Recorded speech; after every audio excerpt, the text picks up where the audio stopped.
This is mangrove planting here at Matina, Aplaya.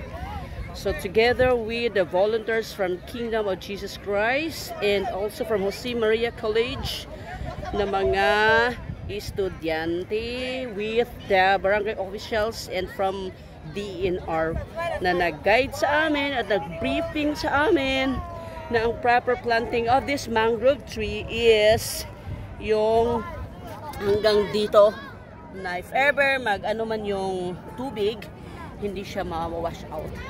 So ayan, itong portion na to, nataminiman na ito guys. And this mangrove tree, sabay-sabay ito, babae daw at lalaki. So dapat mag-propagate sila.